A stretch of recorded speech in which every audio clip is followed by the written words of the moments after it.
this is Ann, and I'm here at the Chuckey Depot Museum, which is located in Jonesborough.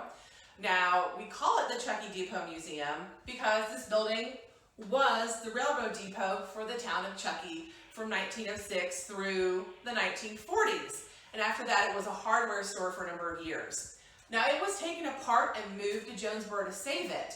What other two buildings have you seen today that were also moved from their original location and brought to Jonesborough to save them?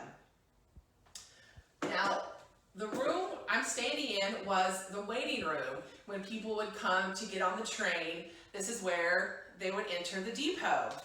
And they would go up and they would buy their tickets to get on the train. And this is where they would, wait. They'd have their luggage with them. And this is a little different because this was the white waiting room. Now, the Chuckey Depot was segregated. Your first Jim Crow laws in the state of Tennessee are going to be because of the railroad. And of course, these laws work to segregate the African American community from the white community. So this was the white waiting room. And on this other side of the wall was the African American waiting room. Now, originally, there would not have been this window, and there would not have been a door here. So these two, groups of people would be completely blocked off from one another. Now, today, we understand that this was an unjust and unfair and wrong system, and that separate but equal was anything but. But we keep this, preserved in the Chuckey Depot so that we can understand that difficult history and study it so that we no longer repeat it. So this was really your first entrance to the depot, and we're going to go check out the station master's area next. All right, so we are in the station agent's area now, and the station agent really ran the entire depot, kind of he would be there at the ticket window to take your tickets, and also responsible for the mail, especially in smaller depots like the Chuckey Depot for smaller communities. The depot is also the post office. So you see this hook right here on the wall. Does anybody think they know what that hook was for? Well, it was actually for delivering orders to the train. So they would hook the orders for a passing train at the top, and then the station agent would actually stand out there and hold the hook out so that the one of the engineers could hang out of the passing by train and grab it. So if the train wasn't stopping here, but the train needed to know something, maybe there was another train stopped way far down the tracks, so you had to get a message to the coming train that it needed to stop, or it was going to hit the one train further out that was already stopped. This is before they had radios and stuff on trains, so the late 1800s, early 1900s. The only way you can tell that train to stop is if you put the letter on the hook and hang it out there for the engineer to grab as they're passing. So station agents had really important jobs. They also send telegraphs, which here on this desk, we have a telegraph, and they use Morse code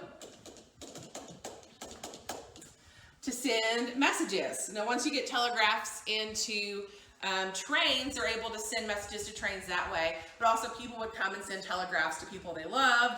It was like sending an email, but you'd have to go down to the telegraph office or to the depot in order to do that.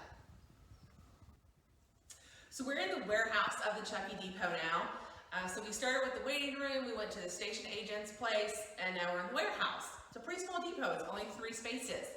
But this is where you would have all of your goods that were going to go on the train, your fruit and your vegetables and your meat, and sometimes even whole houses boxed up would be transported on the train. So you would bring your goods here to the station to be weighed. This is the original freight scale from the depot, and as you can see, it moves. So if I stood on this, it would actually weigh me. So the workers here would weigh what you were shipping, and that's how much they would charge you, and then it would get loaded on the train. As you can see this big door behind me, they would take the goods out through this big door and load it onto the train when it stopped here to pick up passengers and then also freight. Now, after the depot stopped being a depot, I said it was a hardware store. And the family that owned the hardware store stored a lot of their goods still in this warehouse until the depot was moved. Something else really cool that we have in our museum is this speeder car. Now, you may have seen in like cartoons or like old photos of men on, like hand cars on the railroad, which, you'd have those big handles on it. You had to push back and forth, kind of like a giant seesaw, to get it to go up and down the tracks. Well, this is a more modern version of a hand car. It's called a speeder, and this is from like 1960s, 1970s. And you can see that you can actually use the levers to drive it down the track. You're not pushing it by hand anymore.